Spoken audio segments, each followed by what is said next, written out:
काश मुझे बातें पता होती। तो ये जो मेरी फिज़िक बनने में 2 साल लगे हैं, ये 2 साल नहीं लगते, कुछ 8 9 या फिर 10 महीने में तक मेरी फिज़िक बन जाती। जो मेरी फिज़िक बनने में 2 साल लगे हैं।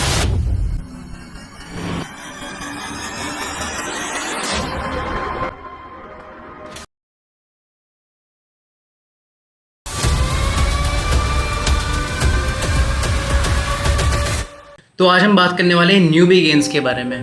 तो न्यूबी गेन्स को हम कैसे यूटिलाइज़ करें। तो अगर आपको भी अभी जिम जाते जाते 3 महीने 6 महीने हो गए तो कोई दिक्कत वाली बात नहीं है, अभी आपकी जिम जर्नी स्टार्ट ही हुई है। लेकिन अगर आपको 1 साल हो चुका है तो प्लीज़ ये वीडियो स्किप कर देना, क्योंकि ये वीडियो आपके लिए नहीं है, ये बिगनर्स के लिए बनी हुई है।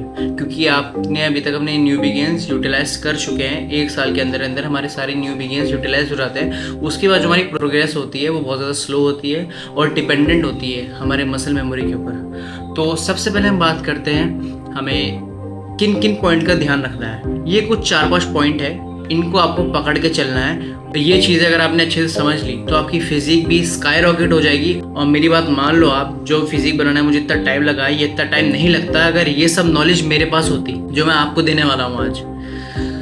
तो शुरू से बात करते हैं हमें करना क्या है। जिम तो ज्वाइन कर लिया, बॉडी बनानी कैसे है। बॉडी तो बन के रहेगी भाई, बॉडी बनाने की जिम्मेदारी मेरी है, बॉडी तो मैं आपकी बनवा के ही रहूँगा।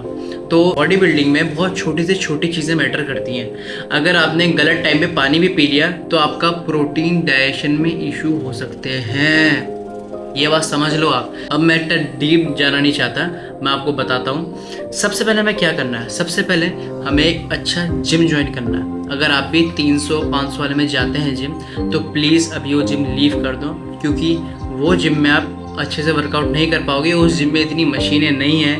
एनवायरनमेंट तो आपको मिल जाएगा, अक्सर जो बड़े बॉडी बिल्डर होते हैं छोटे जिम में ही होते हैं, तो एनवायरनमेंट तो आपको मिल जाएगा, लेकिन वो मशीन नहीं मिल पाएंगे आपको। तो आपने एक अच्छा जिम ज्वाइन कर लिया, उसके बाद क्या करना है आपको। उसके बाद आपको स्प्लिट फॉलो करनी है, पुश पुल लेग स्प्लिट आपको फॉलो करनी है उसके बाद। क्योंकि अगर आपने ब्रो स्प्लिट फॉलो कर ली तो दुनिया की सबसे बड़ी गलती करने वाले हो आप, जो कि मैंने भी करी। मेरा ज़िंदगी भर का पछतावा ये रहेगा कि मैंने अपने न्यूबी गेन्स डिस्ट्रॉय कर दिए ब्रो स्प्लिट फॉलो करके। क्योंकि ब्रो स्प्लिट में क्या होता है, आपकी हफ्ते में सिर्फ एक बार एक मसल ट्रेन होती है और वो मसल 2 दिन में ही रिकवर हो जाती है। क्योंकि मैक्सिमम टाइम मसल को, बड़ी से बड़ी मसल को मैक्सिमम टाइम 48 to 72 आवर्स लगता है मसल को रिकवर होने में, लेकिन आप उसको पूरा 1 हफ्ता दे रहे हो। तो इसमें क्या होता है, वो मसल लॉस भी आपको फेस करना पड़ सकता है। तो सबसे ज़्यादा इंपॉर्टेंट है हमारी स्प्लिट। जिम में सबसे ज़्यादा इंपॉर्टेंट है हमारी स्प्लिट। तो स्प्लिट आपको करनी है पुश पुल लेग स्प्लिट। तो पुश पुल में फर्स्ट डे आपको करना है पुश, सेकंड डे आपको करना है पुल, फिर थर्ड डे करना है आपको लेग। अक्सर लोग क्या करते हैं, लेग डे स्किप कर देते हैं।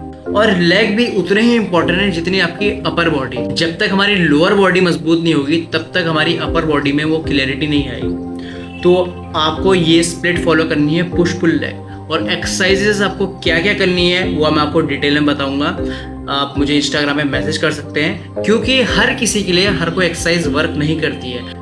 फिर हम बात करते हैं हमें डाइट क्या लेनी है। अगर आपका ये बॉडी फैट परसेंटेज बहुत ज़्यादा हाई है, 20% से अगर आपका बॉडी फैट ऊपर है, तो आपको डाइट में चिकन इंक्लूड करना है, फिश इंक्लूड करनी है और एग वाइट इंक्लूड करना है। अगर आपको बॉडी फैट परसेंटेज बहुत ज़्यादा हाई है तो आपको ये 3 चीज़ें बस ध्यान रखनी है। आपको हाई प्रोटीन डाइट लेनी है, लो कैलोरी लेनी है, स्टमक फ्रेंडली लेनी है। आपको कोई भी ऐसी डाइट नहीं लेनी जो आपके पेट के साथ खिलवाड़ कर सके, जैसे कि हो गए सोया चंक्स। सोया चंक्स बहुत ज़्यादा टाइम लेते हैं बॉडी में एब्जॉर्ब होने में। किसी की गट बहुत ज़्यादा वीक होती है तो सोया चंक्स आपको कभी कभी डाइजेशन इशू दे सकते हैं। अगर आपको सोया चंक्स खाने में कोई प्रॉब्लम नहीं आती है, अगर आपने अभी तक खा रहे हो प्रॉब्लम नहीं है, तो आप खा सकते हो। अगर आपका बॉडी फैट परसेंटेज कम है तो और आपको मसल मास गेन करना है तो आपके लिए सबसे बेस्ट हो सकता है एग येल्क। बिलीव मी, मैं स्किनी फैट टाइप था मेरा बॉडी, और जो मेरी बॉडी ट्रांसफॉर्मेशन में हेल्प करी है वो सबसे ज़्यादा हेल्प करी है मेरे एग येल्क ने। एग येल्क कैलोरी से भरा हुआ होता है, गुड फैट्स होते हैं, प्रोटीन होता है, उसमें सारे अमीनो एसिड होते हैं, प्रोफाइल उसकी एकदम हाई होती है। तो एग येल्क सबसे बेस्ट हो सकता है अगर आपको वेट गेन करना है। फिर हम सबसे लास्ट में बात करते हैं हमें डाइट कब लेनी है।